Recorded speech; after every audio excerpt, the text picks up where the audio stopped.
Welcome in, everybody. Welcome to another edition of the Survivor After Show. We just got done with Survivor 49, episode 11, joined as always by my co-host and Survivor legend, Jonny Fairplay. Jonny, how you doing tonight? I'm good. If you guys are wondering about Gabe, Gabe is now Mama C. So there you go. Yeah. Mama C from Survivor 30, Worlds Apart, in the house with us. Mama C, how you doing tonight? I'm doing great. How are you? Doing great as always. And then Wayne Mimit is back on the show after his comedic stand-up performances. Cost him a couple weeks. He's back here with us. Wayne, how you doing? What's up? I'm good. Last week, to be fair, was the week before. It was the night before Thanksgiving, and I manage a bar, so I was busy. I had to be there doing bar stuff. But yeah, I'm back. I'm here. Also, Bobby texted me. He's like, "Hey, you doing the podcast?" I was like, "Oh yeah, I totally forgot Survivor was on tonight.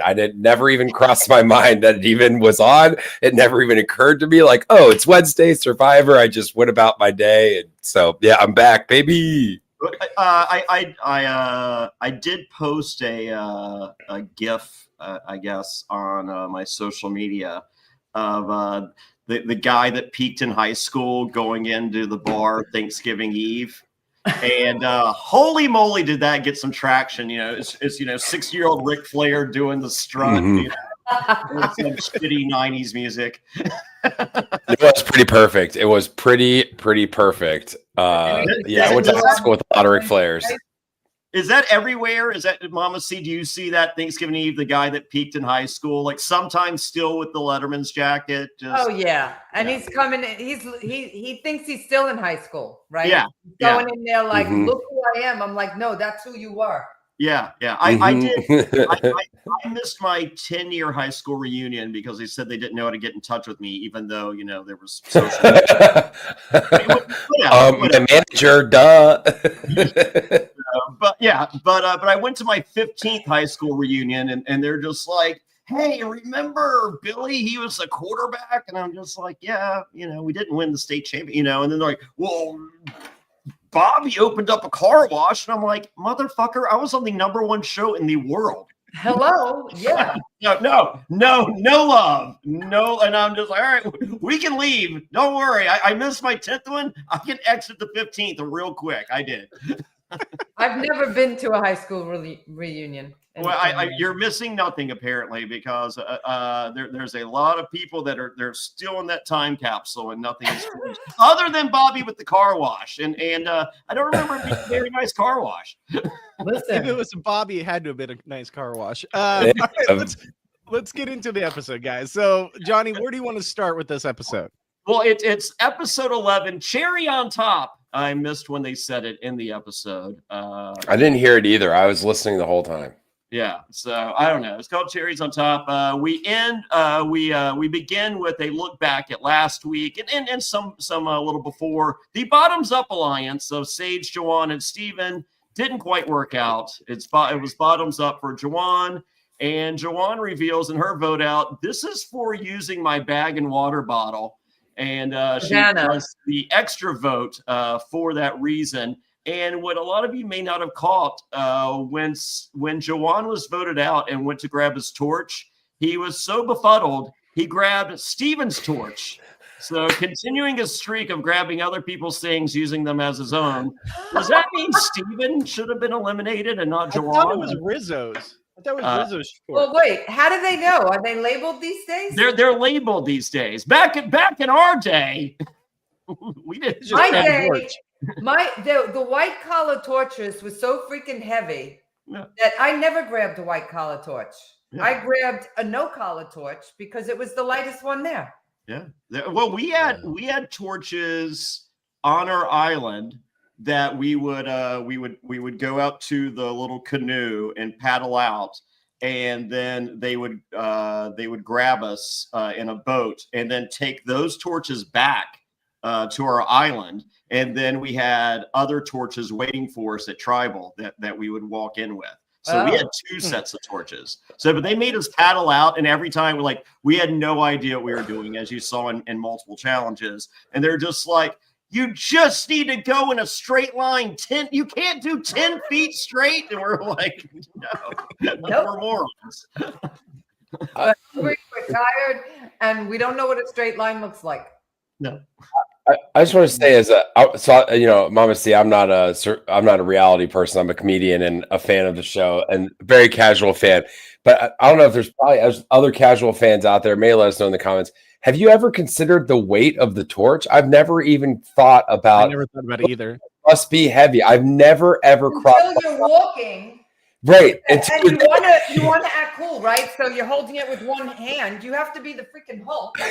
And I almost burned somebody's head off because the torch, Dan, he was walking in front of me, and the torch was freaking heavy. Oh, pretty. Yeah. And we're talking Australian Survivor. They had to go over this little like cliff thing, and Paulie got hit in the head with a torch. And he used the 24-hour rule because he was going to get voted out. In Australian Survivor, if there's a medical emergency, you can enact the 24-hour rule in which they cannot vote you out. And and he was just like, I need to, because he was a paramedic, and he was like, I need to be checked for a concussion. Wow. Smart move. Well, no, it wasn't a smart move because when everybody was pissed, they had to wait another 24 hours to vote him out. So he got like more votes than he would have. Well, let me ask you this, Johnny. Did you get your torch, or like, because I know nowadays they like bid on their torches, and now they give them to you. But now they give them to you because of the controversy of season 41. They now send you your torch like 6 months later. So what was it? What was the controversy? Nice. Yo. I had to buy mine though. Yeah. Yeah. Freaking fan. Yeah. So something. There was some bidding irregularities on season 41. So no, my torch. So my season, we had the big pirate ship at the final 3, and we burned everyone's torch. So the only 3 torches that were available to bid on were mine, Sandra's, and Lil's. And they are all, no one knows where Sandra's and Lil's. The only one in existence that anyone is aware of is mine, and I know who has it. And originally, like it was on eBay. I put in a max bid of like 10 grand, and I think mine originally went for 12,000, and then later sold for 20,000. And I think a guy needed the money, and it was last purchased, I think, for 15,000. So, wow. But it is being left to me in a will, allegedly right now. However, I've been offered a purchase price if I would like it. So, but the thing about it is, we don't have our names on there. Right. Like we never. So that torch is technically either mine, Sandra's, or Lil's. So the probability and possibility of myself or Sandra or Lil touching it at some time is great, but the promenade or whatever, it says it's mine according to CBS. Interesting. So that is names to the torch. Yeah, so that is the second rarest torch ever. The rarest torch is from season 1. Ramona, after she got voted out, tribal council was right near the Ponderosa. So the next morning she woke up and went over with a machete and chopped her torch into 3 sections and put in her suitcase. And all the other torches were destroyed. So that is the only surviving torch from Borneo. So that is considered the rarest torch ever. Mine is 2. But then on when I went back for fans versus favorites, some CBS executive, I'm not going to out them because they could get in trouble for this, but I got called into the room for the night of the finale. I'm like, I haven't even done anything yet. What am I in trouble for? And they're like, one of the crew members heard that you didn't have your torch from Pro Islands, and so they stole this off my torch and gave it to the CBS exec to give to me. So I have that. That's cool. That's cool. Yeah. Well, and the final 3 torches, I don't know if it's still the case, because they brought them on stage, they're not as tall as they were, right? So they cut like 2 feet of wood. Oh, really? Just for travel. Yeah. Interesting. So that they could put it on the stage at the finale. So this torch doesn't seem as heavy as it was because it's missing 2 feet. 2 feet of wood. Yes. Yeah. And no offense, Johnny, I know it's nice to have your torch from your actual time on the island, but for 10 grand, 12 grand, 20 grand, I'll pay $500 and make it the exact same thing. Right? I'll do you one better. I whenever I use a torch in wrestling to hit someone with, we go to Lowe's or Home Depot, and it's $12. And I mean, that's the same price as last place money. Like, are we kidding me? Like, if you're the first one voted out, you're just buying your torch. Well, I mean, as I said, the new era, they send them their torches now like 6 months later. So no more controversies, no more voting irregularities. So, but we're so to derail us, everybody. That was just interesting to me. I'd never considered the heft of the torch. I'd never, especially on like a ravaged body. That was interesting. It is interesting. And one other thing I want to point out, you guys said you didn't know where the cherry on top, title came from. It was when Rizzo was having a hard time figuring out how to say Riz God saying two birds in one stone. Eventually, she's like, it's the cherry on top. Cherry on top. That's right. That was good. Detective work right there. There was a couple points in this episode where I actually laughed out loud, which I never really do during a Survivor episode, but I was like pretty giggled at a couple points. I was like, that's pretty funny. I laughed when Steven almost died, but we'll get there. It's night 19. Christina reveals to all of us, because we were all wondering at home. She's like, "Hey, remember when Rizzo played that fake idol? He still has an idol." Okay, so that part of it didn't work. And then Rizzo explains, "Oh yeah, I played a fake idol. That was just for show for the jury, and they loved it." And I'm like, I don't know, because I feel like we got a lot more jury reaction for what I consider to be Sage's move at the end of the episode versus what Rizzo saw in last week's big move. I'm glad we got some clarity, though, as to why Rizzo did that move, right? Because we weren't really sure. It's like it didn't really make sense. And his whole thought process was he was going to play the fake idol before Christina so that it makes her want to use her idol. But here's the thing. If he does that, doesn't he instantly give it to Jeff? And Jeff is like, this is not an idol. Yeah. And then like Christina just walks up and like, here you go. I think in Rizzo's head, he hands Jeff the idol and like Christina runs right behind him and is like, I'm giving you mine too. Move. That's like the most obscure situation that could possibly happen. I will say, for me on Survivor, I would dream the next day and it would literally happen the way I dreamed it. Maybe Rizzo's dream is, and in his dream, Christina pushes, she's like, no, I'm playing. He's like, all right, fine. And then, so it's this whole thing. And he was like, oh my God, that was amazing in my dream. And he does it. I thought it fell kind of flat, but Rizzo's very proud of himself with the cherry on top. Okay, Carolyn, what are your thoughts on Riz God so far through the season and the fact that he still has not played an idol? Well, I think it's very interesting that he hasn't played the idol yet. And also, like, everyone's allowing it to happen. Yeah. Right? Like, why are they allowing that to happen? You're supposed to pull the idols out, right? Everyone knows he has it. Yeah. So if you throw votes on him, he's going to have to play it. So at some point, right? Wayne, what are your thoughts?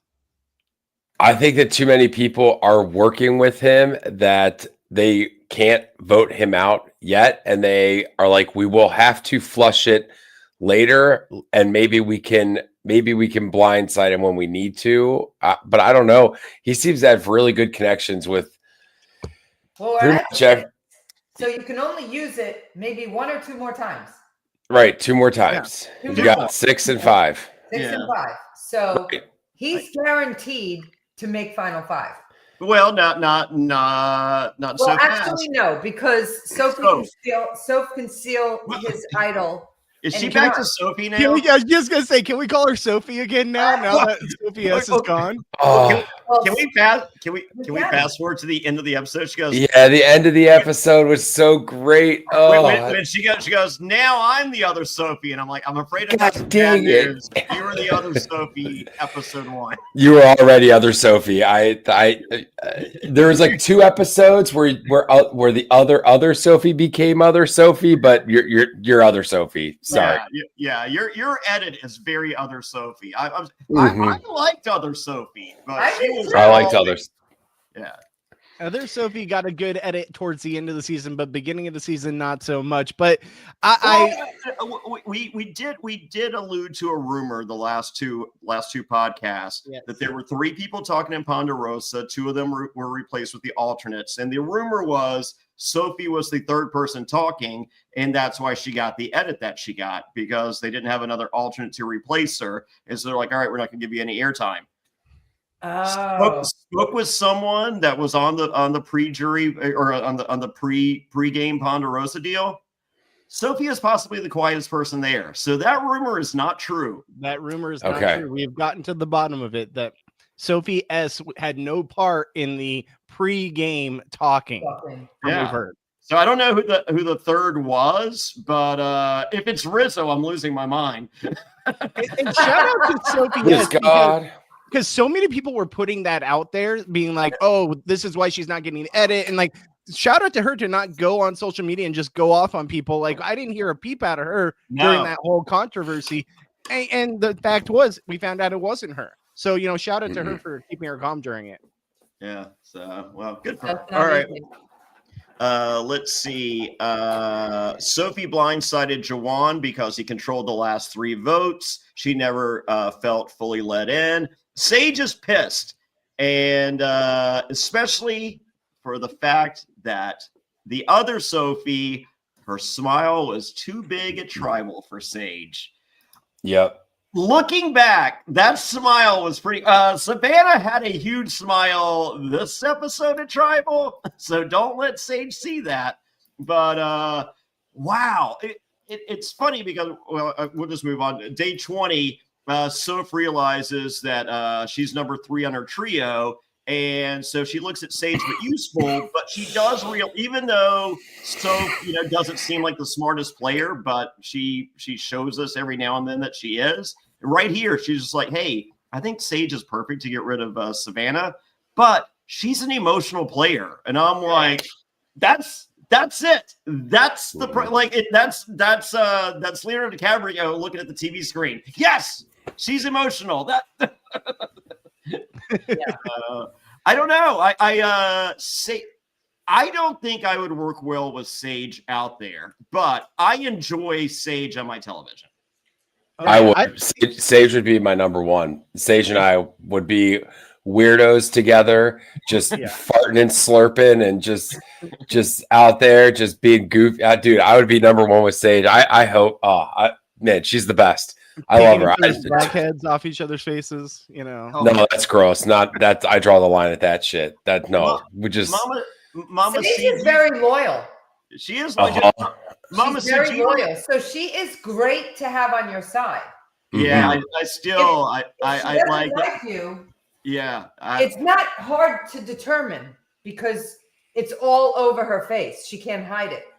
She tries. Well, she hit it to Stephanie pretty good. True.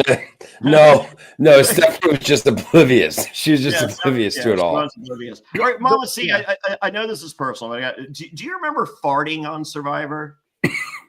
I mean, no. How would you ask her that, Johnny? How would you ask her that? Seriously, we barely ate. What are you farting? Yeah, well, I mean, that's true. I don't remember farting. But I'll find something. but I can imagine there's a part of me that's not trusting a fart out there because you shit yourself. It's a thing. And it's not going to be like, it's just like, oh no, the day is ruined. Mm-hmm. I can say that I've never shit myself. I can say I've sharted many a time. On the show? Not on a show, but what was it? It was either Valentine's or St. Pat. It was someday.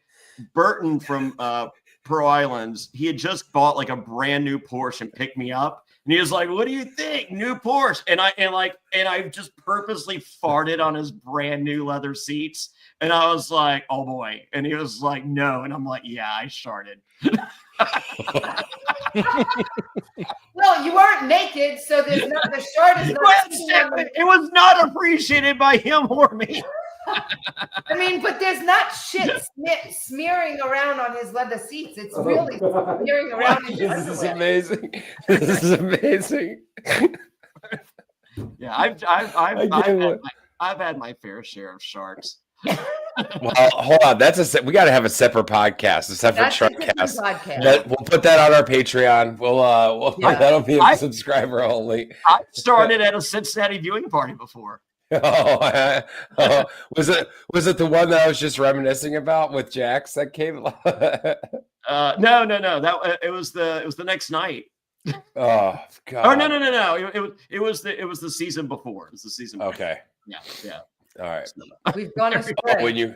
When you were blackout at Northern Row when they didn't have sound, they said we play Bengals games, and they're like, "Oh, we just use this little Bluetooth speaker for." Yeah. I started there. That place, that place deserved it. All right, we're back. All right, we're back. Sorry, Bobby checked out. He started answering his emails, so we got it. I was messaging you in the private chat, just saying. But okay. So once again, it's day 20. There's a boat, and it's a strenuous activity. No one wants to go. Like, literally, you could be like, there's $500,000. It's like, you know what? I'm final 7 for $1 million. I'm staying right here.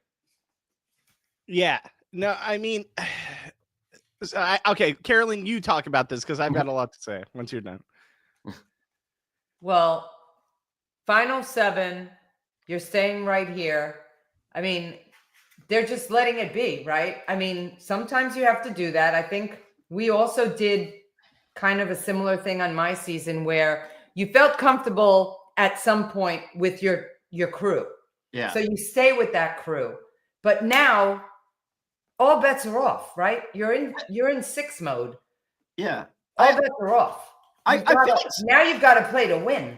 I feel like Steven played it exactly how I would have played. Like I would have wanted to have gone, but I would have done the hey, and if you have 6 other people going, I don't want to go. I was like, oh, well, I guess I'll go. You guys are like, no one wants to go, right? I'm only going because you guys don't. But in the back of my head, I want to go. The second that boat shows up, like, I'm just like, if I can get to the boat before they do, I'm like, oh, he already said my name. I got to go. See you, everybody. Right. Exactly. You always go after the advantage. I think so. I mean, sorry, go ahead, Carolyn. I think on my season, the advantage was at our food auction, right? I wasn't buying any food. I was saving it for the advantage, right? So this is the same thing, especially when you're at 7, right? And he was at the bottom. So it's kind of like a no-brainer. Well, it's a risk that you can lose your vote, but he is the leader. They're going to vote your ass out anyway. So what's the difference? He is the leader of the Bottoms Up Alliance. Exactly. Is that the Bottoms Up Alliance didn't do so well. Well. So my question is, why did no one else step up here, right? Like, if you are in the majority, wouldn't you say, listen, Steven, I love that you want to go, but let's do a vote. Who thinks I should go over Steven? And if you're in that majority alliance, you should always let that other person go, because one puts a bigger target on that person that's going, but also it helps you out that someone on your side is going instead of giving that chance to Steven. Makes no sense to me. Oh, my interpretation of that is that they felt so comfortable in their alliance that they didn't need to go. And they're like, well, because it said it was going to be, a very hard challenge, they wussed out and they decided not to. Yeah, I feel like this is a huge difference between the new era and an old school Survivor. Yeah, and I would have went.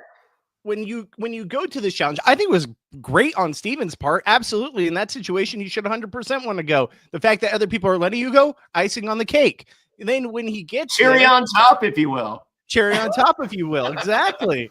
But another thing too is once you get there, there's literally no downside if you win or lose. Yes, you might think there's a downside because, you're going to lose your vote. You're already in a situation where you're pretty much screwed no matter what. So guess what? At least you're giving yourself the opportunity, and no one knows how you actually did once you're out there. It's only what you decide to relate to them. So you could absolutely tell them, hey, I want to see an idol, or you can say I won this, whatever. I'm just giving you guys this honesty. You know, I don't have to, but I want you guys to know where I'm coming from. I won an idol. You could have lost your vote. They have no freaking clue. So it's only an advantage for him to go. Right. Yeah. Sorry. Can you hear me for now? Yes, much better. Okay, cool. My mic is updating. I don't know what's happening. We're past the stage where a target on your back matters. Like, you know, 4 votes ago, a target on your back mattered. Now there's 6 people left or 7 people left. The target doesn't matter. Everybody should want to go. And you should also, when they say it's going to be like a strenuous journey, it might be a strenuous thing, or it might be a trap. And you're going to sit there and build Lincoln logs, and you have to build a 30-story tower out of Lincoln log sticks or whatever, and then you get an advantage or whatever. But you got to know. Is that strenuous, Wayne? No, I don't know. What I'm saying is they're not. It is season 49 of Survivor. They are not going to give you something that is not completable. They're going to give you something that is able to be done. Maybe not by every single person, but by most people. And they have to take it for an account that they haven't really eaten. I don't think Christina or Rizgod finished this challenge. No, that's what I'm saying. Not everybody. Like Christina is an easy sit out, but there's no reason that Savannah, Sophie, Sage, all of them should have been jumping to go try and do this. Yeah. So can I throw out one other thing too? And I know the show would hate this if it actually happened, but if you were Steven and you went there and you heard, hey, this is going to be strenuous, then you hear the rules of it. Is it a little advantageous to just not do the challenge and just be like, I'm going to sit this one out. I get it. I'm going to lose my vote, but I'm going to tell everyone I won an idol. And then no matter what, they're going to be too scared with these low of numbers to actually take the shot at you. It's risky. Don't get me wrong. And the show will hate it, but it could be advantageous. I mean, I think if Rizzo went over there and said that, I think the production would love it. Maybe. Yeah, that's a good point. Yeah. See, I'm a runner, so I'm like, this is awesome. But there are some points in this thing. I'm just like, Steven's going to die. and this is like a lot. I mean, he had to climb. There was some treacherous terrain on there. So, but he did finish with so much time. I'm just like, all right. Right. Exactly. I was just say, first of all, wasn't it like the thing? Did it have to go down or up? What was it? The bobble the thing had to go up all the way, and then once it went up, it would fall down, and he would be out. And it didn't even look like it. Honestly, I don't think it moved from where it started. Right, I think he probably had like an hour, or whatever, 2-3 hours or something like that. It's like, I guarantee someone in production is like, we overshot this. Like, there was one point at the beginning of the challenge where they show like a long shot where they're like in a helicopter, videotaping him, and he's drone, Bobby, or a drone. Sure, maybe I'm living in the old days. Okay, it's all drone. There's at one point where he's running in like the deeper sand when all he has to do is run along the beach where it's clearly like much easier to run in. And I'm just looking at my TV screen, be like, dude, what are you doing? Like, don't run in the hard stuff. Like, just go along the water, and it's like much easier to run on. It's the imposter syndrome, Bobby. How do you have imposter syndrome before you're famous? I mean, if you had it now, I would be like, all right, like you're right. I mean, but like it's like no, I suffer from imposter syndrome, and I'm just like, what? As a Deadpool imposter? Yes, you are a Ryan Reynolds imposter. That is true. but I don't like. So I mean, the guy's a rocket scientist. You're good. There's no imposter. Yeah, exactly. So and then you made it on Survivor, and I don't care. Like, I'm not a big Steven fan. However, Steven, I am. I like him. Well, 3 versus 1. As I was about to say, Steven, you're not an imposter now. Like, you're on Survivor, you made it, you're good. Yeah. I will say. I wish 5. I wish they. I do wish that. Man, I wish he just won a good old fashioned immunity idol. Everyone's got a different type of power, and there's these dream scenarios where she takes this and plays that and does all this. And in reality, what's going to happen is fucking nothing. Nothing's going to happen because it's all too complicated. Yeah. And they're like, well, I could play this, but she knows that I have it. And then I think their thing is that they have to call it before I play it. And they're all trying to figure out how all these little advantages work. And it's just like, maybe it'll get stolen. Maybe it won't. Maybe the threat that it could get stolen. It's one of those things where it's like, man, just a good old fashioned immunity idol. Like we should just have, I miss those survivors where it's like there's 2 or 3 immunity idols that are all kind of like vying against each other and how they can get played. And that's more exciting to me than, someone new, because there's only 5 people that Soph had an advantage and they stole it. And then he blocked this vote and blocked that vote and nothing happens. That's what's going to happen. So Sean Lecomte says, Stephen's advantage will be stolen at the next tribal council. All right, here's my question. Rizzo has figured out that this advantage is a steal a vote, and it's not. It's just a block a vote. So if Soap uses her knowledge as power and says, I want what Stephen has, is that enough? Or does she have to say, I want Stephen's steal a vote because he doesn't have a steal a vote? It has to be specific. There's no way her power is, I want the thing that someone has. Like, can she? How about can she say, I want the advantage that Stephen got on the boat journey? I don't know. That's a great question because I'm gonna ask Gemini. Yeah, phone a friend. We're never gonna find out. Was she going to ask AI like Russell Hantz did to find out if he was going to be on Traders? I'll answer this right now, guys. I'll answer this right now. It's not going to happen. Steven's not losing his advantage because guess what? At the end of the day, Soph doesn't know for sure that he has an advantage. He could be lying. She knows for sure Rizzo has an idol, which is much better than anything Steven could have got advantage-wise. So just take the one in the hand instead of 2 in the bush. Why are you saying the 2 cherries on top? Why does Steven necessarily have something like less than Rizzo just because he's an imposter? What's better than an idol? Oh, I thought it was because he was an imposter. Right. It's like he might have an idol. And you know what? What if she gets there and she's like, I want Steven's advantage. And Jeff's like, if he has an advantage, you have to name the advantage. And she's like, I'll take Rizzo's idol, please. I'll take Rizzo's idol for 100, Alex. I'll take Rizzo's idol for 200.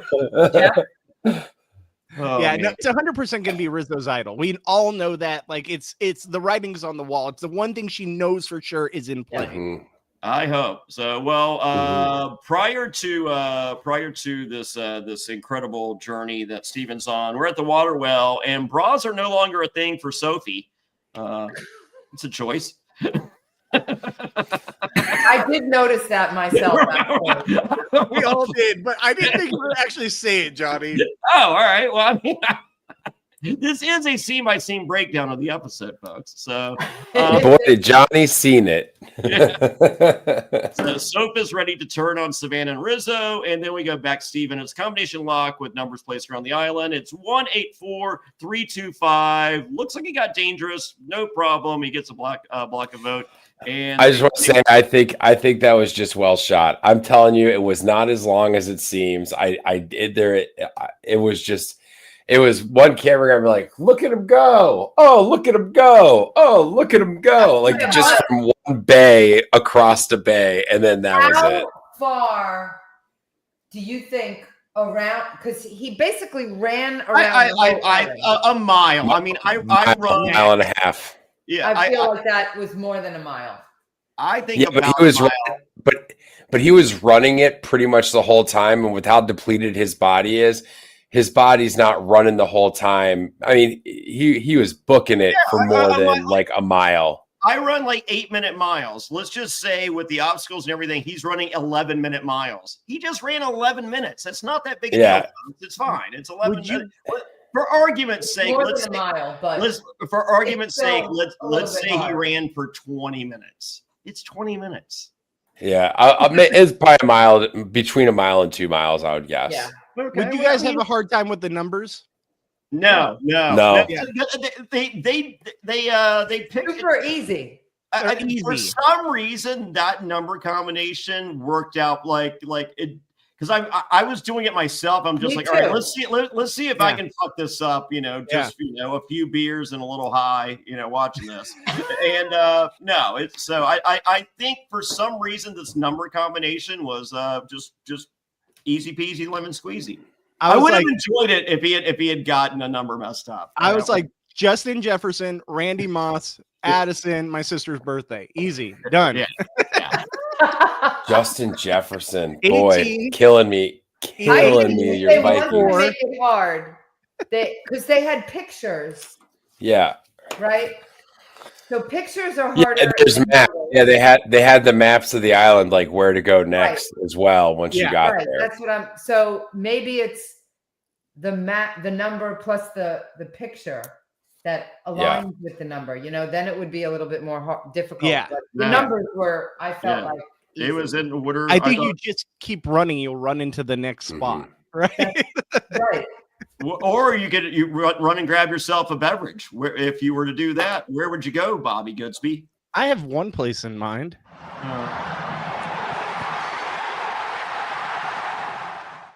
Watertown Whiskey, guess what? Philadelphia Eagles back-to-back. Here we go, Super Bowl champions. You see, Daniels, it is the Commanders' year. Woo! Super Bowl bound to Watertown Whiskey. It's back-to-back. The Chiefs are going back, and they're winning this time. Watertown Whiskey. Y'all boys heading on down to 8 Mile. Lions got this. Watertown Whiskey. It's the AFC's year, but it's the Chargers. There's only one thing I gotta say. Watertown Whiskey. Jets, Jets. Shut up. Hartford Whalers, we're going to the Super Bowl. They're close to Watertown, right? There's one thing we can all agree on. Watertown Whiskey. Escape the ordinary. WatertownWhiskey.com. Drink responsibly.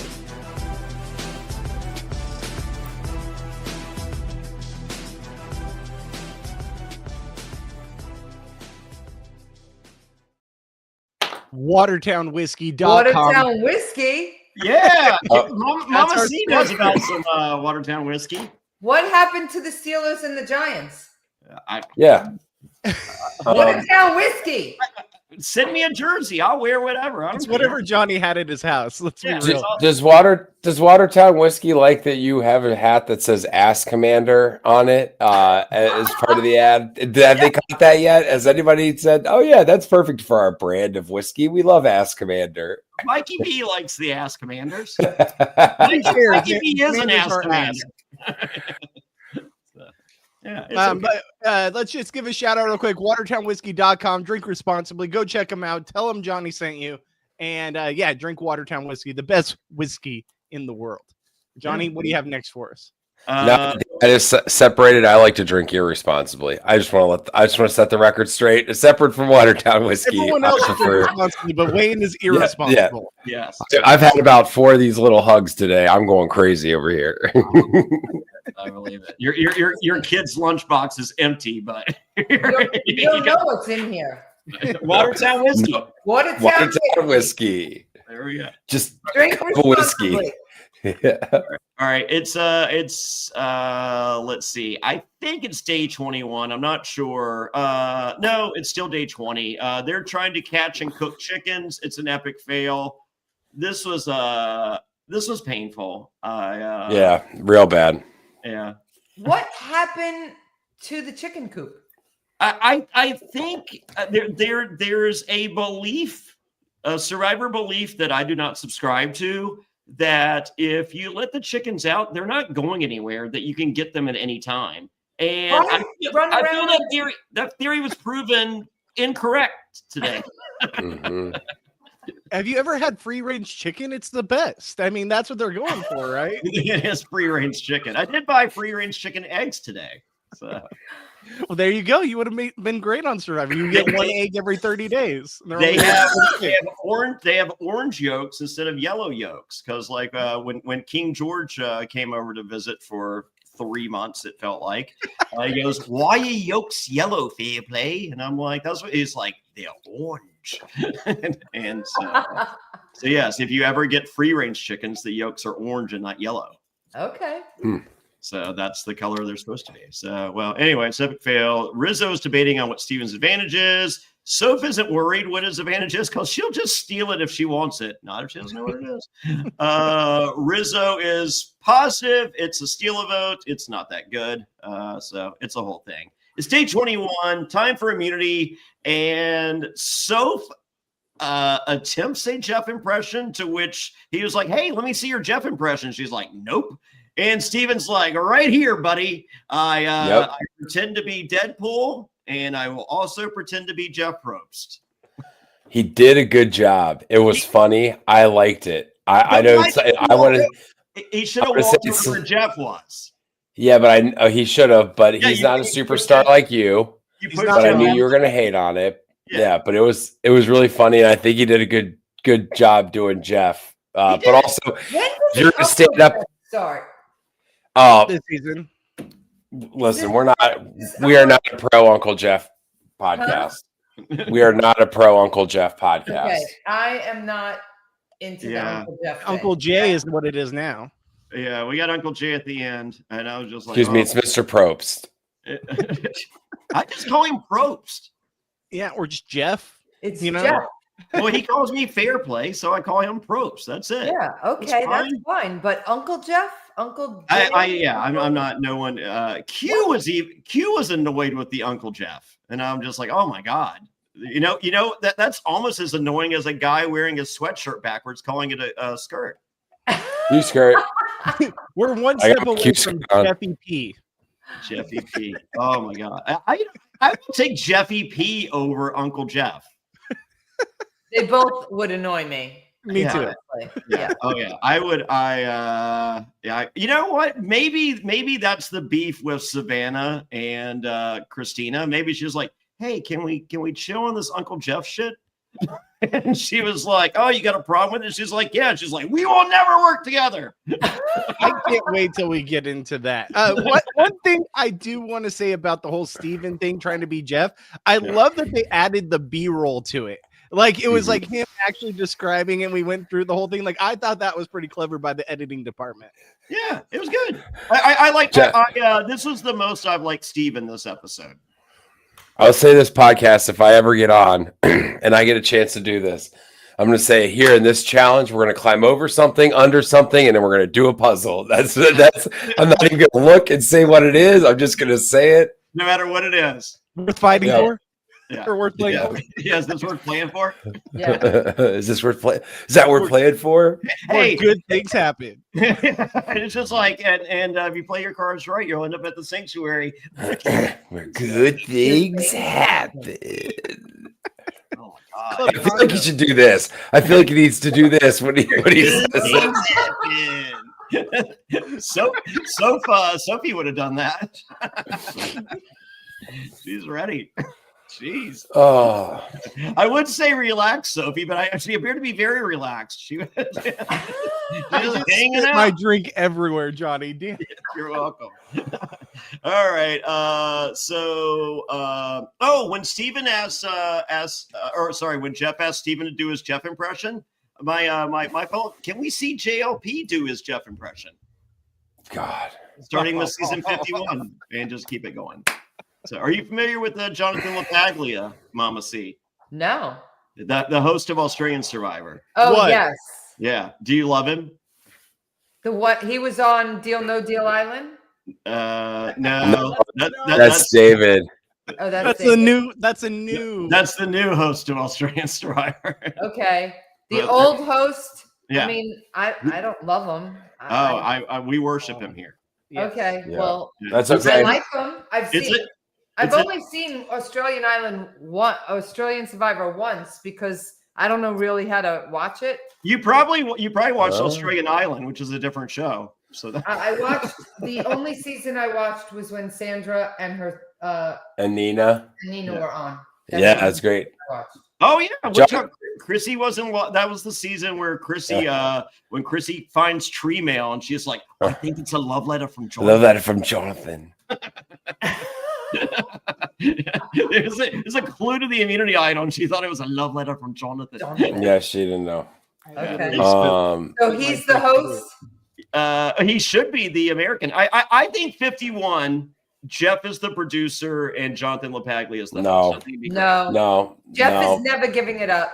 Jeff's never giving it up. That's where you're wrong. He's never going to do it. Okay, I'm sorry. I would like when Rizzo dreams about Christina pushing him out of the way to play her idol and then he plays the fake one. My dream is for JLP to be on that beach on season 51 going, come on in.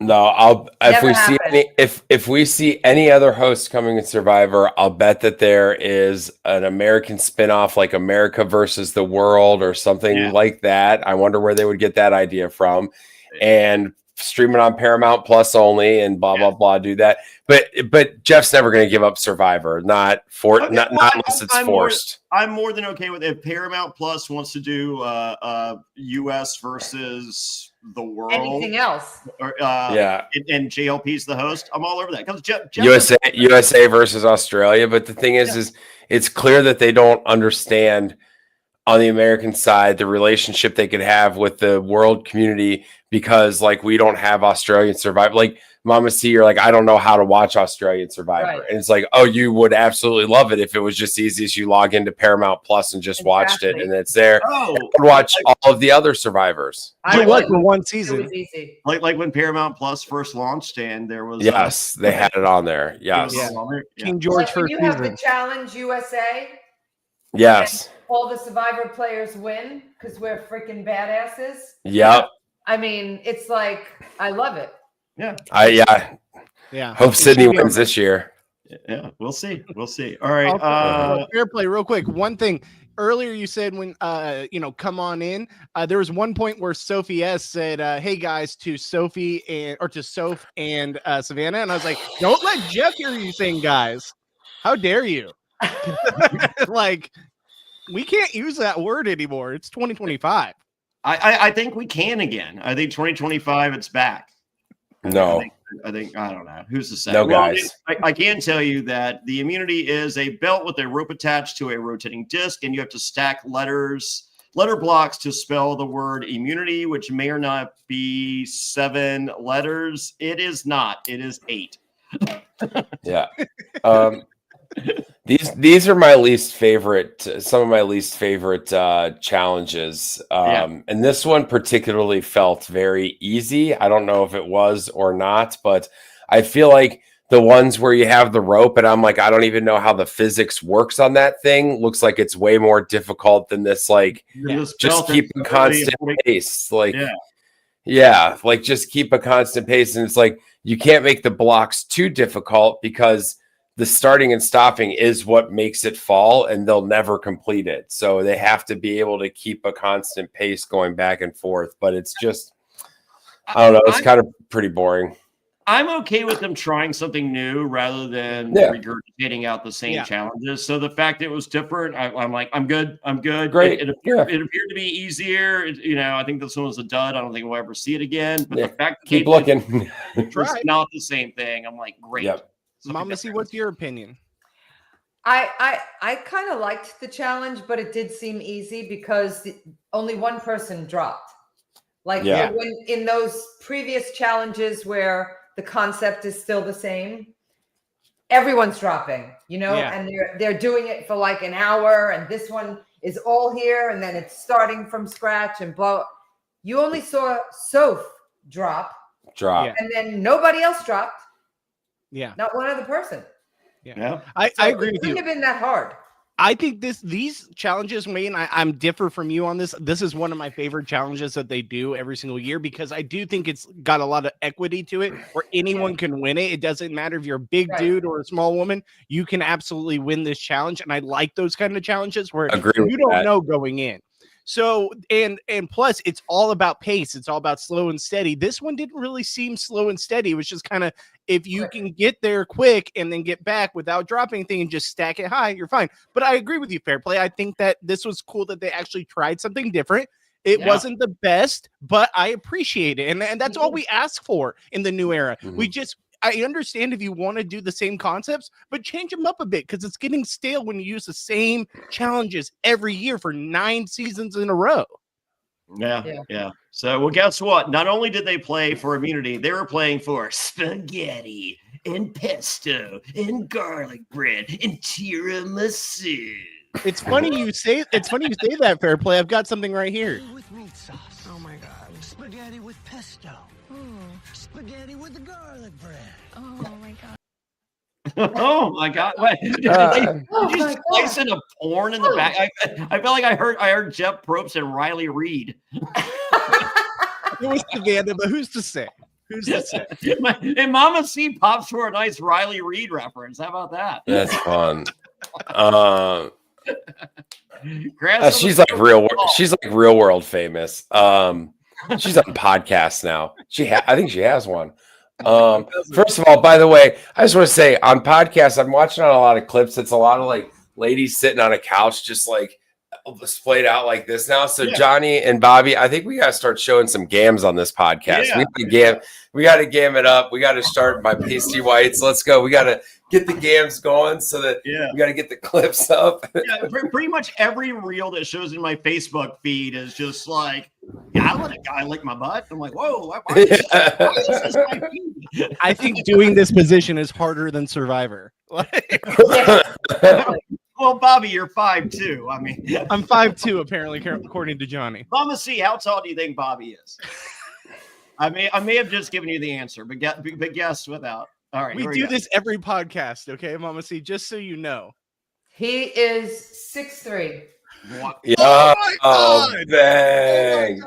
Bang on. Look at him doing victory dance. Look how tall he is. Look at that big boy. Dude, what a big boy over there. I know how to do hearts.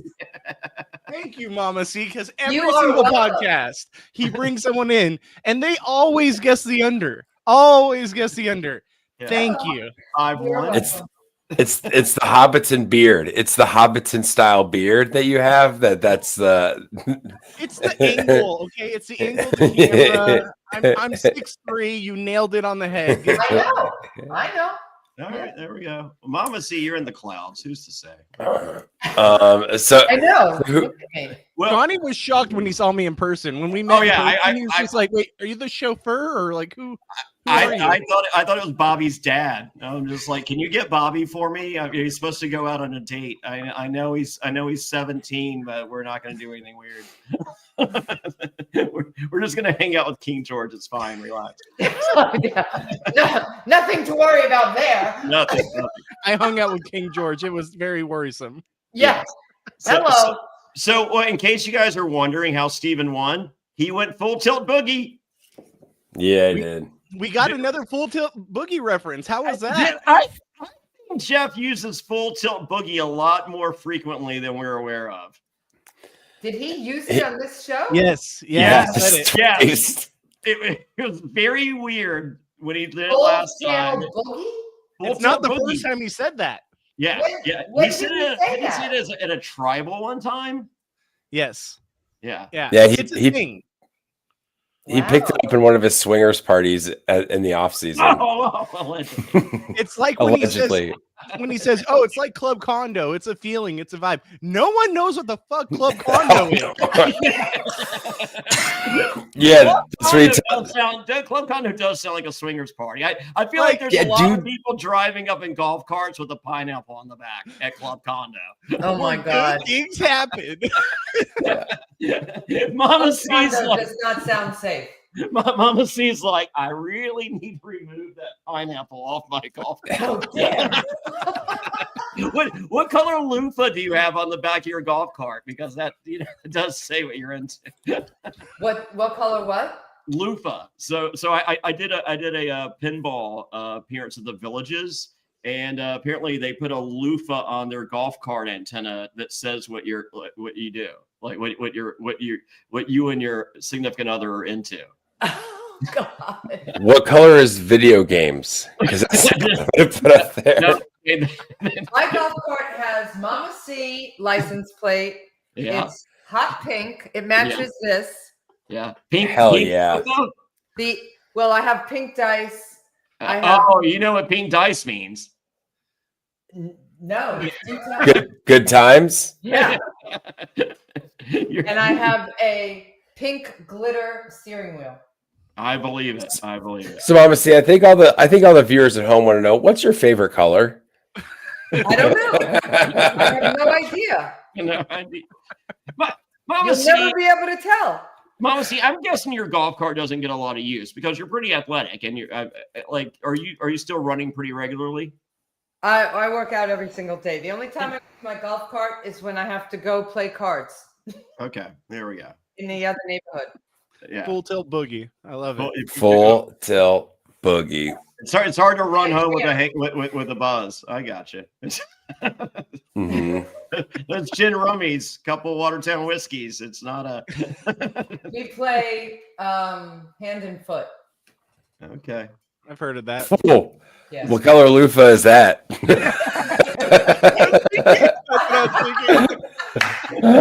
There's a loofah for that. There's a loofah for that. There it is. You need one afterwards. I can tell you what color it is afterwards. All right. Oh my God, this is So off the rails. This is my favorite show of all time. it was pretty good. So Steven, I think Mama C was bringing it. So peek behind the curtain. I don't know if it was Give Kids the World or Hearts or one that we were hanging at. Mama C was just like, "Oh, so you don't want me on your podcast?" I'm like, "What are you talking about?" She's like, "I could do your podcast." I'm like, "Mama C, I don't even think like the people that are on the podcast, they're just like, hey, you still do the podcast?" I'm like, "Yeah, I've been doing it for like 7 years." They're like, "Hey, I'd like to be on." I'm like, "All right, cool. Shoot me a message. I will not remember this conversation." And and so Bobby's just like, "You were talking the other day that you could always get it," and I'm just like, I was like, "Oh yeah, Mama C yelled at me at last time at Over the Edge. Who else? Tiffany yelled at me. Somebody, like, there was like 8 people that yelled at me. So I was just like, "Mama C, you want to do the podcast?" They're like, "Yep." I'm like, "There we go." Yeah, he says all these people yell at him at this event to not have him on the podcast, and every single week I'm like, "Johnny, who can you get?" He's like, I don't know, man. Like, we'll have to see who we can get. I'm like, you say all these people want to come on. Where the hell are they? Yeah. Bobby, I'm charging you with making a QR code to stick on the back of Johnny's phone that goes to a Google form that you manage, so that Johnny's like, hey, put me on your podcast, and you just like scan this, and you just scan, and that's it, and then Bobby will manage the rest. I told Johnny, give him my number, whatever you have to do. I will contact them. You don't need not all of them. Don't give Rupert Bobby's number. Don't give Rupert Bobby's number. Don't give. I don't need that. I don't need that smoke. Can you even program a flip phone? Well, actually, there's a new razor out that's a flip phone. There's a new razor. I feel like Rupert's still on a Blueberry. Rupert's sitting there like this. He's like, what's your producer's name? Bobby. 2 I think Rupert's coming this year. 6 2 2 2 2 9 9 9. What's his last name? Goodsby. Bobby's fine. I'll know who it is. Thanks, Rupert. So I'm sharing a room with Rupert. Oh, you are? Is that insane? It's not the first That's time. pretty insane. Yeah. Yes. Yeah. So what color loofah is that? That's an upside down pineapple. Okay. It's a tie-dye loofah, obviously. There you go. Obviously, yes. Yeah. Right, So well, it's time to so Sage and Savannah, they were on Steven's heels, but that's okay. Steven went full tilt boogie. He wins. He picks Christina for giving up her idol for him at last tribal. That makes sense. And next, Rizzo. God. Because he hasn't eaten. Rizzo's an ugly crier. Did we catch that? Yeah. I mean, some people picked Rizzo because he didn't eat. He picked Rizzo because they had that little rendezvous by the water well. Yes. Well, I think it was a combination, but whatever. But no, Rizzo's not. Some people are ugly cry. Like I dated a girl that was an ugly crier. I was like, oh my god, I can never make this girl cry again. So like I've dated girls that are hot criers. I'm like, oh my god, I'm gonna make you cry every day. Oh. What's a hot crier? Mama C wants me to make her cry. But if you're Rizzo's friend out there, like anyone out there that's Rizzo's friend, do not make this guy cry. He's not an attractive crier. So it's literally an ugly cry. That's an attractive crier. Some people are. Yes. You cry, there's boogies coming out of your nose. No, not that part of it. Just what's attractive about that? What am I missing in this beautiful, seductive? Just one teardrop running down the eye. Oh yeah. That's mascara. no. I mean, like some people's face contort more than others in crying moments, and Rizzo's is one of those that contort. It's not I mean, he can't control. It's not like he's sitting there going, "Let me make this the most unattractive cry ever." There's a term called ugly cry. He's an ugly crier. So Mama I'm just saying, for anyone out there that's Rizzo's friend, don't make this guy cry because he's an ugly crier. Yeah. Mama C, did you cry on the island? I didn't really cry. On day 38, when I had to make fire, and I never made fire before in my entire life, I was a little bit nervous because I was trying and practicing for 3 hours. And I said to myself, I'm going to make 3 fires, and then I'm going to feel good about it. I made 2, and I could never make the 3rd. So I teared up a little bit. I wasn't really crying. But yeah, they made fun of all my faces anyway. I think they had like, I don't know, 20 different pictures of me with resting bitch face. So it wasn't an ugly crier, but it was an ugly, like, because I would be looking at somebody like, what? I love that. And of course they capture that. So then you look like, you know. Yeah, even like Fairplay admitted to crying. Yeah. So all right, we were talking last week on my first season of Survivor. Everyone hit the wall at some point. Every single person. Did everyone hit the wall on your season or no? And did you hit the wall? Like mine was like when I did the dead grandma thing and Thunder D shows up. What they don't like, I was like brilliant performance. They show all the good. The 1 second later, I'm just like, I just want a Whopper with cheese and no onion, and I don't care if there's onion on it. I want a Dr. Pepper. And Thunder D is literally sitting there going, "Can I leave early? I don't want to stay. Like, this is fucking embarrassing. I don't want to be with this guy."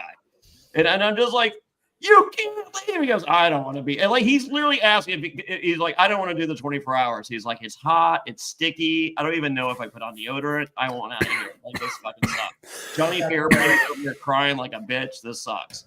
So they don't show that part. But on my season, Rupert hit the wall pretty early. But everyone on my, I would say the vast majority hit the wall. Do you remember hitting the wall on your season?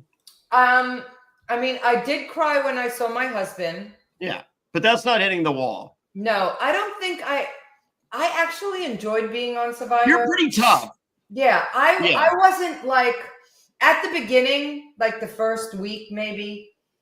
I was struggling with these fucking shoes that they made me get, and then I lost 2 toenails because of those shoes, and then I finally cut out like the toe portion of it, and I was much better. But I didn't really hit a wall. Like, I was enjoying it because, I had a good story, actually, Yeah. I loved it too, but I just hit, like, there was just some, like, I finally, like, I think it was probably seeing Thunder D. It just reminded me of everything that I didn't have out there. Right. And what day was that you hit that? Like day 30. Right. Because they brought my husband out day 36. Yeah. So you're just like, I mean, I'm going to go to sleep and then it's over. Right. So I don't really think that everyone like broke down on my season. Yeah. There were definitely people. Rodney went cray. He definitely broke down. Yeah. Will broke down for some of it. There were definitely people that broke down, but I don't think it was everybody. And I wouldn't have said to myself, the only day that I was really feeling really bad was day 38 when right before tribal council when I had to make fire. Yeah, I don't feel like that's hitting the wall though. So as I said, for me, it was like literally like 2 minutes, and then I snapped back. So it because like out there, I did see it as my journey. Like even though Rupert said it's my journey, my adventure, my island, I'm just like motherfucker, it's mine. Like I like wait till you watch the show. Spoiler alert, it's my show. Not yours. So I enjoyed every second of it, but I think just seeing Thunder D and just thinking of the things that I didn't have, it made me forget for like 2 minutes, how great I had. Like, it's just like, no, I don't have a fucking Whopper with cheese and no onion and a Dr. Pepper. But I got a fucking what will be the #1 show in the world, and I'm the star of this motherfucker. Right. My question for you guys is, what do you guys feel about now on New Era, how they really like capitalize on seeing these people at like their weak moments, opposed to like the past where it was like, oh, we're 38 days in, I'm still feeling spry, like let's go. Like nowadays it's like 11 days in and these people are giving their sob stories. There's a lot of people that have issues with that. How do you feel as people that have played 39 days? Johnny? I mean, I think they're a different generation than the generation of myself, Mama C, and just the vast majority of the old school players. I think we're just cut from a tougher cloth, and some tougher than others. Mama C being 38 million times tougher than me. Mama C, what do you think? I always thought of it more like not really a sob story, right? Like I feel like we all have difficulties in our lives, right? And we all get through those. But for me, being on Survivor was more about how far can I push myself? I'm the oldest one on the island. Like, what do I need to do? I got to be tough because I'm old. They want to vote you out, right? So like my mental state was all about like, you got this, make it happen, push yourself, don't be a wuss, like anything. Like when they wanted to make me sit out of a challenge, I'm like, hell no. I'm just as capable of any of you people. In fact, I'm better than you two over there. I'm not sitting out. And I never sat out. You know what I mean? I only got to sit out when Sandra chose not to. So that left half of them to begin with. Right. Too soon? Too soon. 20 years later. It's just interesting because there is a big, as someone who's watched every season of Survivor, and I've watched, how it used to be edited and now how it's edited nowadays. And honestly, it's become kind of a meme nowadays of how much and I don't mean to say sob story because every story is different. Everybody can have their own experience.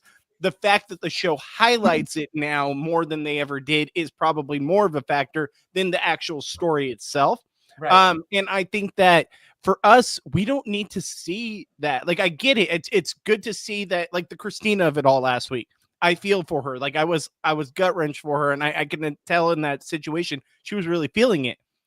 I don't like that the show highlights that because it kind of feels icky to me that they're using it as a way to almost get an award for showing these kind of low moments of people, if that makes sense. Like, I feel like they're really trying to pick up on, hey, this is a character building moment, but it's not really giving that. You're giving people the highlight at their lowest moment instead of at their highest. Yeah. Yeah.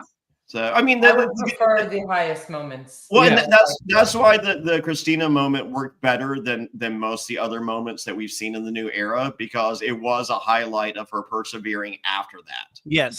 That's why that one worked. Right. So versus, just somebody crying because, somebody kicked their dog or whatever. But I like a situation like Andy in 47, where I felt like he got that my girl moment, where it's like, okay, I prefer the Clark Kent moment, but you know what I'm saying though? Like, I like it where it's like, you saw where it started and here's where I am, and even got the hair twirl in it. Like that, I appreciate more than just, hey, we gave you no screen time and here's you at your lowest. Now we're giving you screen time. I don't think it's my girl. That's what he said. It's my girl. He said my girl in the episode. Uh-huh. No, it was she's all that. She's all that. No, yeah, the my girl sorry. moment. If Andy had been attacked by bees.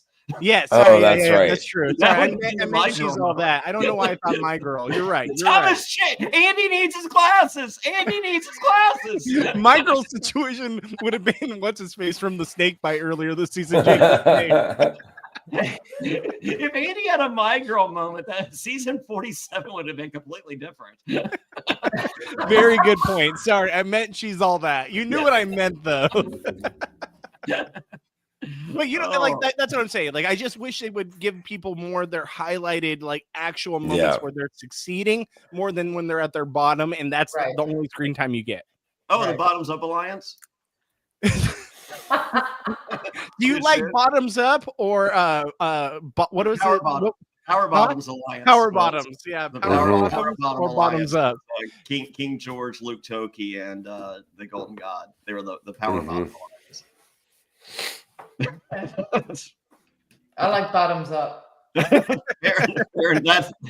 the loofah she's got. All right.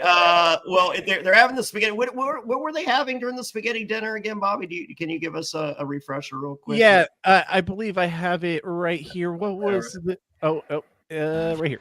Spaghetti. Spaghetti with meat sauce. Oh my god. Spaghetti with pesto. Oh yeah. Spaghetti with the garlic bread. Oh my gosh. Oh my god. that literally sounds like a porn splice. That's why I had to include it. I was like, I haven't pulled audio in a very long time, but when I heard that, I was like, I have to pull that. I feel like I'm looking through my Twitter feed. It's just like Survivor clips and porn, Survivor clips and porn, Survivor clips. I'm like, oh, there's a butthole. But we got none of the spaghetti. Yeah, and the way he's saying it, it's like, there's spaghetti, and then you can see it all over the girl, right? Yeah. And then there's pesto. The worst of my feed is like, it's like there's a butthole. I'm like, yeah. I'm like, oh, there's balls. Oh well. And then when it actually came to the spaghetti, when they won the reward, all we saw was on Rizzo's face and teeth. That was it. Yeah. We didn't get a showcase of the spaghetti Or the tiramisu. Or the tiramisu. So anyway, what we do learn, in spite of not learning more about pesto, is that Sage wants Sophie out, Rizzo wants Yellow Sophie out, and Christina's thinking Savannah no matter what anybody says. Right. Because they just can't get along. I'm more than positive that what we saw last week was just the tip of the iceberg with Savannah and Christina. But I think there's more to the story, even the little bit that we saw and that we didn't see there. They just don't like each other. I mean, because we got a tribal council. It's like, maybe if you guys are still on the same tribe, or maybe and they both pretty much, especially Christina's like, Nope. I think that Christina just doesn't like Savannah, and I feel like Savannah thinks that it's like, oh, we're just play fighting, like this is a show, and then no, I think Christina just really doesn't like her and made it very clear. I think that was not unclear at all. Yeah, I think it was like, Yeah. All right. Well, let's see. Sage wants Sophie out and asks Savannah to vote with her. And I'm just like, two things. A woman scorned. Holy moly. Jeez. A woman scorned is nothing to fret about or nothing. No, it's everything to fret about. It's everything to fret. It's nothing. It's nothing to turn the other cheek to, because this is don't fuck with a woman scorned. It is a woman scorned. And also, this is very stupid for Sage. I feel like the move for Sage was Savannah. Clearly. But that fucking smile, the other Sophie. So because they've literally, Sage has sat here for 4 weeks in a row going, guys, we have the fucking numbers. We had the fucking numbers. This is our last chance with the numbers. We cannot fuck this up. All right, what are we going to do?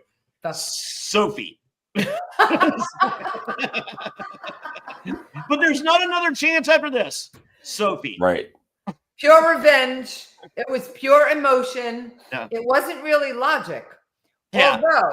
Although the two women that keep winning are either one of them. Yes. So both of them need to go, right? Yeah. It's just if you're Sage, but just numerically, the move for Sage was Savannah. However, yes. I think in a 90-minute episode, I'm taking out the chicken fight. I think there is a lot more conversation with Savannah and Sage that we didn't see, because we see it in Tribal, in which Savannah's doubling down on the revenge, and that's just directly to Sage for Jawan at Sophie. That's what all that revenge stuff is about, and it's just a direct conversation. I would have liked 90 more seconds of Savannah planting that seed, or even if it's Sage, it doesn't matter. I want to see Savannah really just driving that home. This is your revenge move. But I want to see Savannah in that conversation, dictating that conversation, and to whatever degree, just throwing up a lob and letting Sage control that conversation. But I feel it was a lot more Savannah than what we saw, and we just saw the tail end of it with Tribal and Sage going, "Yeah, that's what we talked about that they didn't show." Yeah, I don't really. But we got them chasing chickens. Why Exactly. why drive a story better when you can show chasing chickens unsuccessfully? And that net, I know it's Soap with the net. Soap has the net in her hand and just a big ball. and it's like, And I feel like she thought she was Batman, like Batman has like the little ball and then throws it, and the net just expands to 30 feet and catches the bad guy, and they can never move again. She was like, "Oh yeah, I'm Batman, watch." And it's just, she literally just throws a ball of net at the fucking chickens. And it's like, yeah, you just threw a it's not ball of really net. that successful. Wayne, I want to know your opinion on it, though, because I feel like you've been kind of quiet on it. What do you think of the fact that they took that shot? Wait, what? Like they took the shot at Sophie S. Like instead of Savannah. Sorry. Yeah. Oh, I mean, yeah, like I feel like it was the easy way out. I think there's stuff we're not seeing. I think there's like something happening that we're not seeing. I don't know why you go for Sophie S, honestly. Like she's kind of a non-factor, as the edit has shown us. You kind of, I don't know. All right, Mama C, do you think that you would have taken the shot at Savannah there instead of Sophie S? Yeah, I think Savannah is a bigger target. She's Yeah. much more outwardly strategic, I think. Yeah. And she's been on the right side of the vote for a lot of the game. So I would have thought that now's the time for Savannah. Yeah. The thing between Sage and Savannah, I honestly don't think that they talk at all, because Sage can't stand her. No. And I don't think Sage wants anything to do with her. I think Savannah said exactly what Sage needed to hear this episode, but we didn't see that conversation.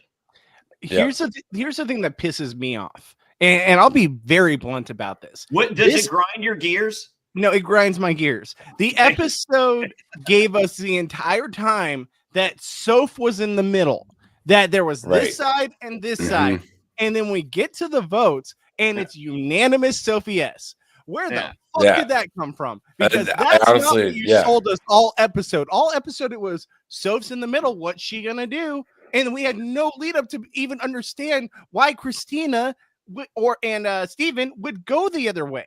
There was nothing on that, and we didn't even know that they even talked about it. Where the hell did that come from? That we didn't see them talk about it, but they did. Steven did talk about it. Steven talked about it a little, but we did not, no explanation from with Christina. the Rizzo stuff, yeah, sure. we can only I think assume Steven that Steven was just like, hey, go with into me, go with me on this one, and then we'll make our move collectively. I got the fucking block of vote. Blah, And blah, I blah. understand they got to leave it up to mystery, but at the same time, you're selling us on the fact that Soph is in the middle. What's Soph gonna do? Guess what? It didn't matter what Soph did. Yeah, it didn't matter. And why lead up to that? Why I get you have to give us a little bit of mystery, but it felt like such a false promise. Yeah. I also still just have a question. Why are we not voting for Riz God to flush an idol? I don't understand that at all. Like I don't. I think I Can you at least tell us why we're not? Can you get somebody in?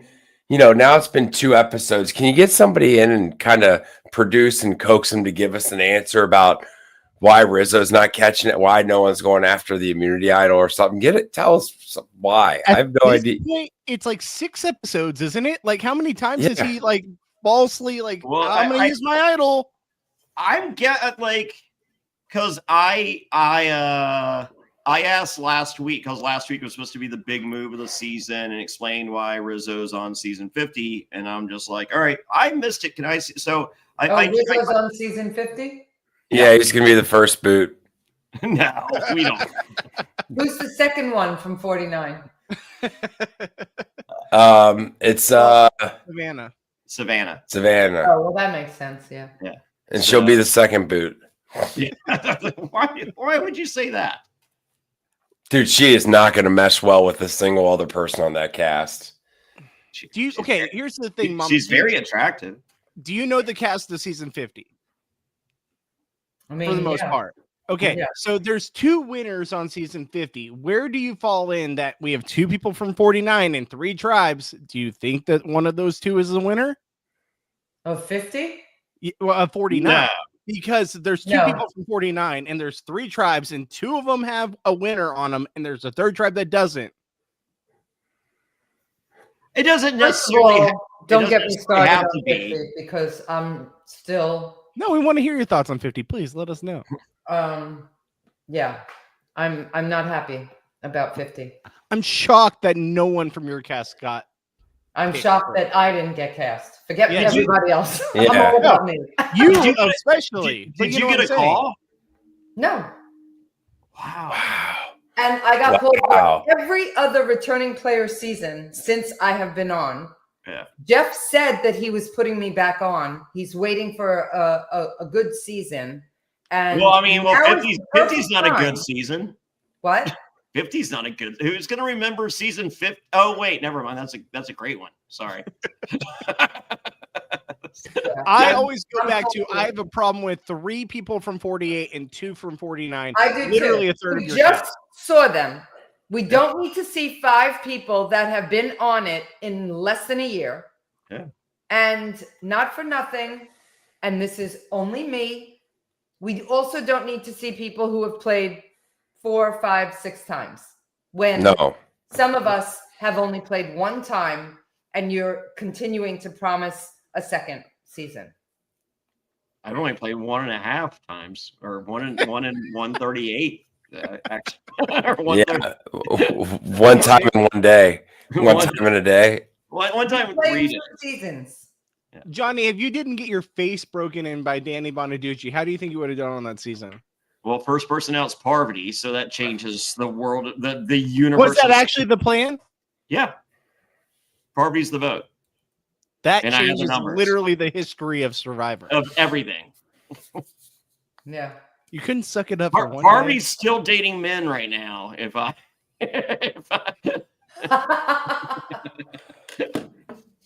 So yeah, don't talk to me about 50. I'm still salty. yeah. All right. Well, let's move on. So the vote comes down. We get Sophie. Hold on. Oh, sorry, go ahead. Night 21's tribal. Juwan has a turtleneck. And if you thought he had poor decisions prior to this evening, a turtleneck in Fiji was Boy, my man looked like he was a background actor on The Fresh Prince of Bel-Air. Hey, Dude, like, that right? guy. I mean, He, whoever like, started my man Juwan up really did him wrong, dude. Why did they let my man go out on TV like that? like he's walking out with Jazzy Jeff, Jeff's coming to visit the Fresh Prince. He's like, hey, what's up, man? He's like, hey, what's going on? And then and Juwan like, yeah, and he's like, all right, well, hey, I gotta come here, we gotta talk. And then they leave Juwan, and there's the scene. Jeffy Probst. Jeffy Probst. Jeffy P. Yes. So So Christina's still with the Uncle Jay. Jeff brings up challenge domination. If I'm Savannah, Steven, or other Sophie, I'm like, shut the fuck up. Dude, again, this is a recent development from Jeff where he's like, he is guiding, like he's telling people about other people's games or pointing things out. I mean, more so recently. We've seen, we don't know what happens. It's a long. That's true. Council. That's true. There, I I guess remember sitting there at tribal council thinking, "Shut up! Yeah, what are you doing?" Yeah, because you know that because your producers told you, but zip it, right. Fairplay is a lot of stories like that. Yeah, Johnny, strategically, you've been pulling all the strings behind the scenes over there. What was it? Me? Yeah, I was jerking off. I don't. there's no string pulling. I was just giving it a couple tugs, see if it still worked, brother. Leave me alone. My favorite thing of you, Fairplay, is when you did the dead grandma thing. Like, tell the people what happened there. What part? Where Jeff tried to reveal that. Oh yeah. So I found this out during the quarantine deal. It was a Weird Al Yankovic podcast. They had a producer on that's no longer with Survivor. He's alive. He just doesn't work for Survivor anymore. So what I didn't know, and I found out then, when I did the dead grandma thing, and he calls, and my grandma answers the phone. He's on the satellite phone. This is all behind. So Jeff's just like, Fairplay lie. His grandma's not even dead. I'm gonna go tell him. And so he starts walking over to go tell and Mark Burnett goes, what the fuck are you doing? Right. And he was like, oh, you didn't hear. Fairplay lied. His grandma's not really dead. I'm gonna go tell the contestants. And he goes, no, you're not. And he was like, no, you didn't hear. He was lying. His grandma's not really dead. I'm going to tell everyone. And he goes, no, you're not going to tell everyone. You can't tell on him. And he's like, this is the gold. He's like, oh, all right. But you do know that he's lying, right? And he's like, yes, it's great that he was lying. So yes, Jeff's first instinct was go tell everyone that I was lying. Really? That would have worked out great. Yeah. No, hey, then you could have played it. Fairplay was lying. His grandma didn't really die, and everyone just sacrificed your people for no reason. No, then you could have been like, my friend gave me bad information. Like, he told me that. What? Maybe it was the other grandma. I have 4 grandmas. So can we? I'm pretty sure it was any of the other ones. Maybe. Oh, grandma died.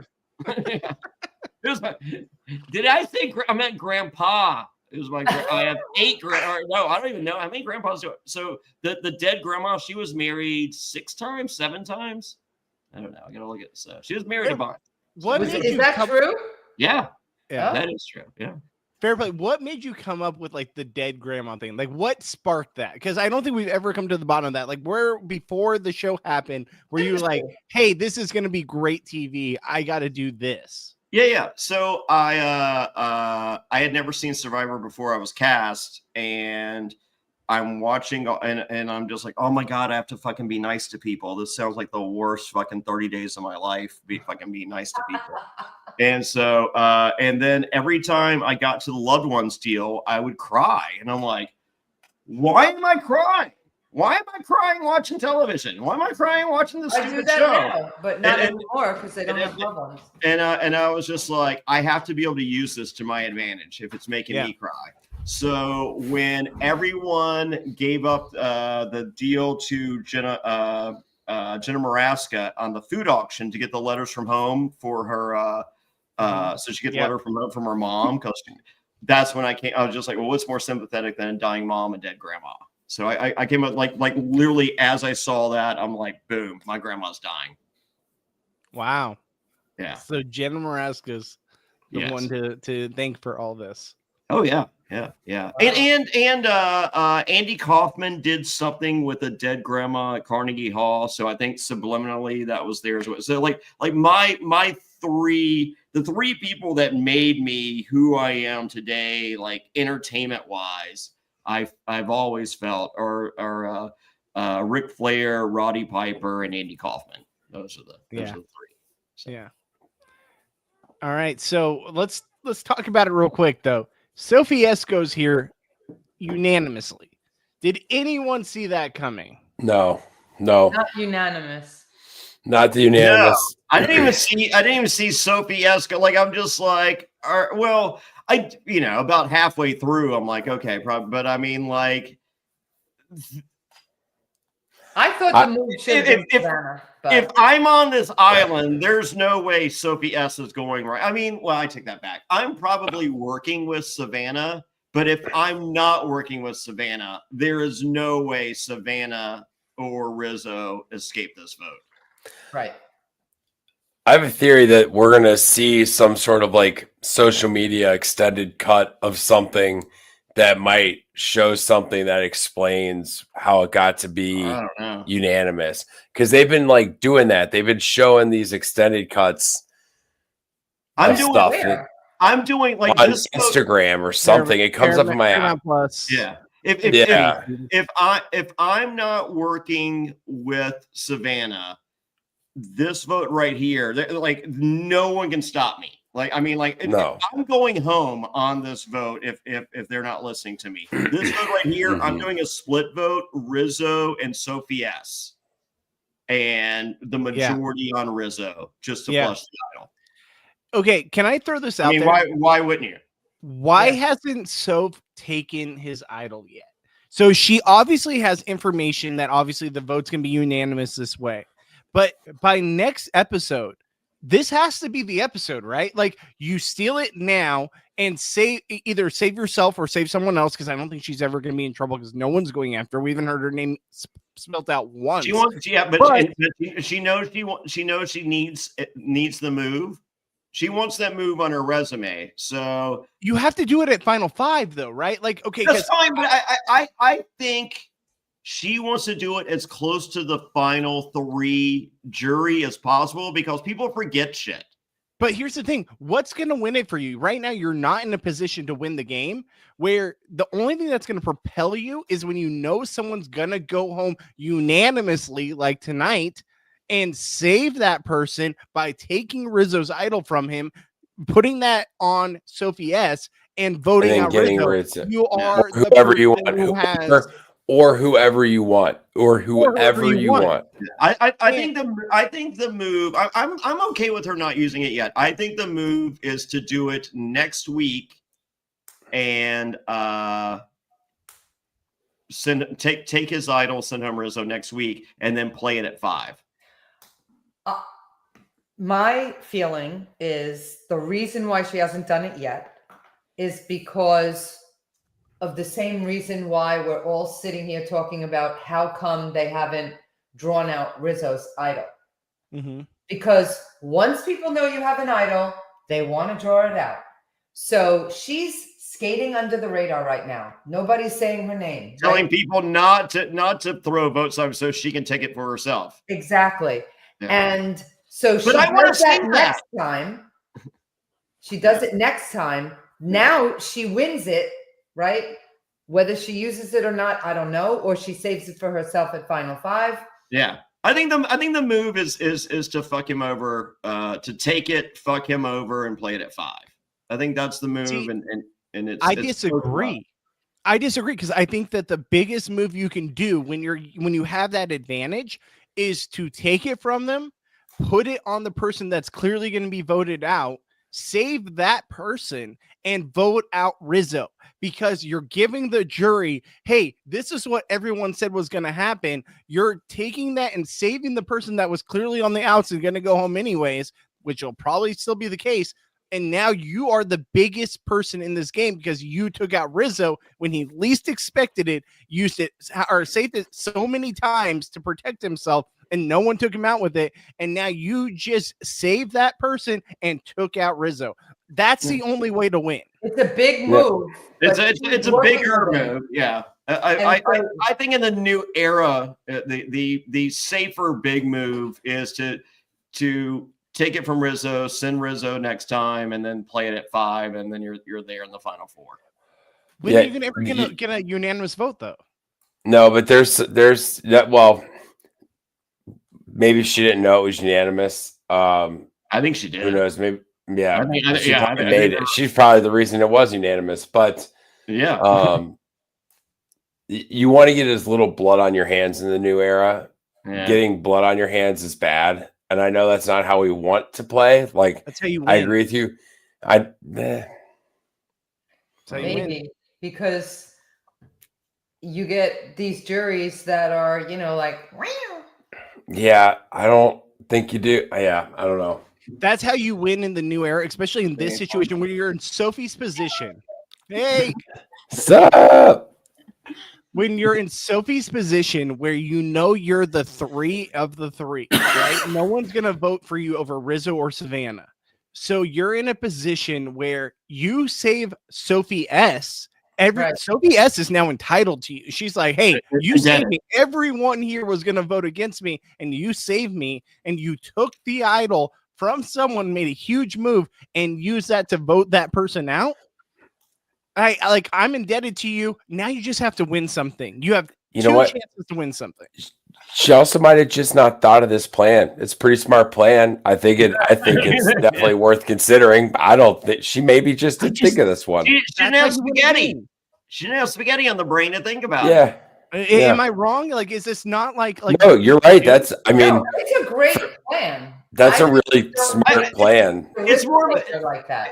It's more of an old school plan than a new era plan. Yeah, but it's definitely that's honestly that's an Australian Survivor plan, to be very honest. Like, knowing that it's unanimous, to be like, oh, I don't really want to save her, but yeah, I'll save her so that then I can choose who goes home. That's a King George plan all day long. Yeah, exactly. That's you do more damage when you save the person that is going home instead of using that to save yourself, because it looks better in front of the jury when you didn't just use that as, okay, I was safe anyways, but I just used it to steal something and I have it and I didn't need it, opposed to saving someone that needed it, that didn't expect to be saved, and you took out the person that it belonged to. That looks so much better in front of the jury. I'd rather go out in 6th place than go out in 3rd with no votes.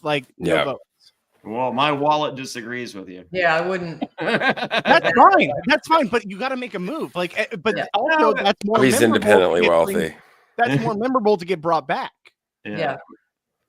All right. Well, let's see. Savannah's harping on revenge for Sage, and it works. And Rizzo, I don't think Savannah was harping on revenge for Sage.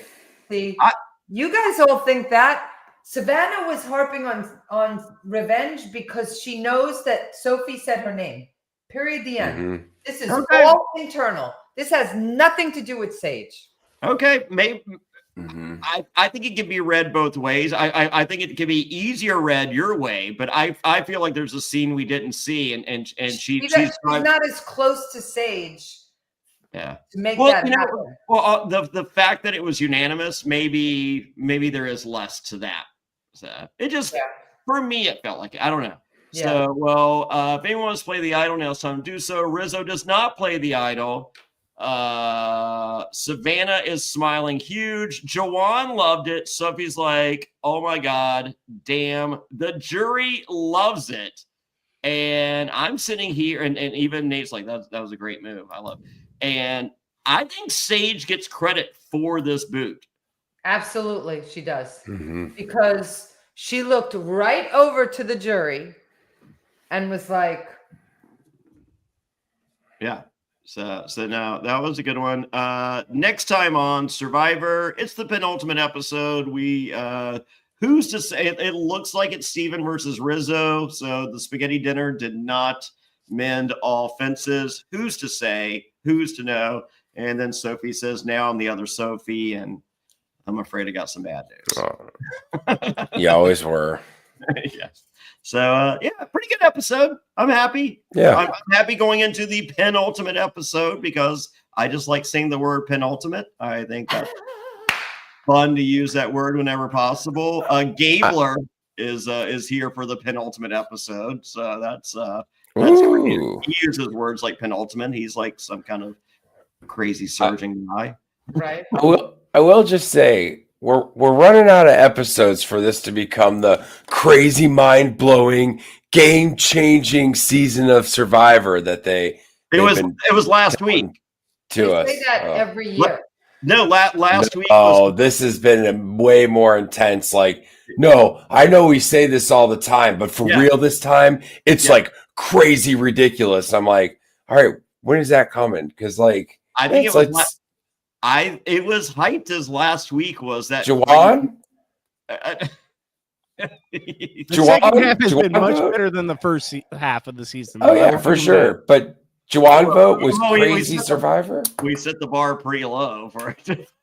So, I don't know. So, the problem is it's all going to come down to when Sophie takes Rizzo's idol because we all know it's going to happen. There's no way it doesn't at this point. But when it happens, what did you do with it? Who knows? It is amazing to me that going into the final 6, we had a unanimous vote to vote somebody out. Wow. That is crazy. That just shows you like and a perfect time to make a move according to Bobby Goodsby. Which the more but I mean, for real, it's like as I'm thinking about this, like it's not a 3 versus 4. It's crazy, and it's not just like somebody that's like.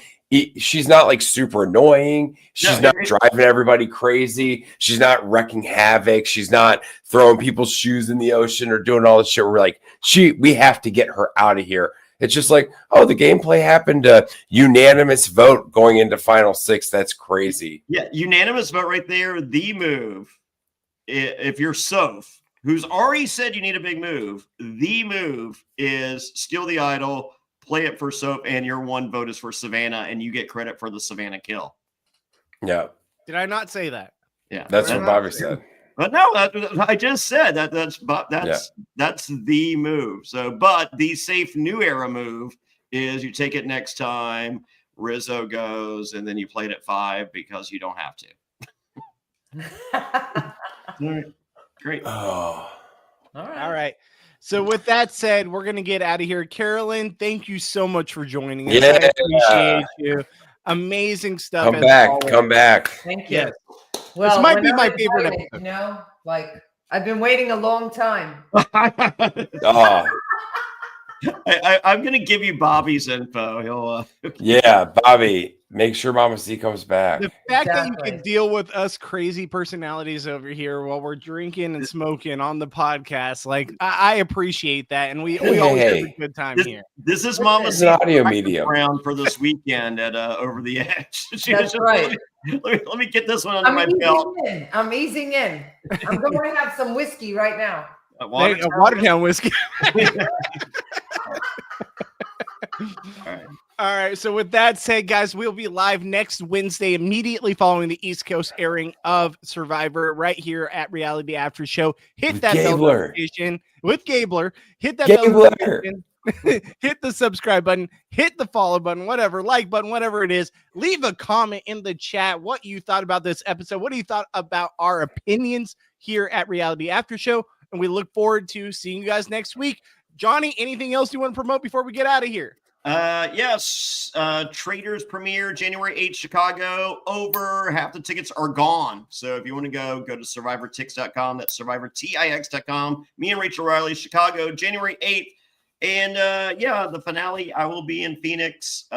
Check my Instagram, and I'll be at Over the Edge this weekend defending the Cruiserweight Championship of the world of Boca Raton. Yeah, see you guys there. And Carolyn, anything you want to promote before we get out of here? Or you what do you got to say?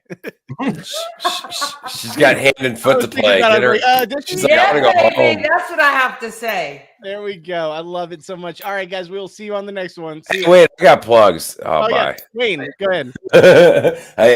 I'm a stand-up comedian. If you're in Cincinnati, come see me. If you're in Cincinnati this weekend, I'm at the Comet on Friday with Jessica Michelle Singleton, and on Saturday I'm at Commonwealth Comedy Club in Northern Kentucky with Sean Jordan. So come see me. Everything at Wayne Mehmet on Instagram. Comedian. I'm very and funny. You guys can follow me at Goodsby Bobby. Watch my live stream Mondays. Don't follow him. We will see you No guys. one's gonna follow you. We'll see you next week right here at After Show at Goodsby Bobby on all my social media. We'll see you next time. Bye.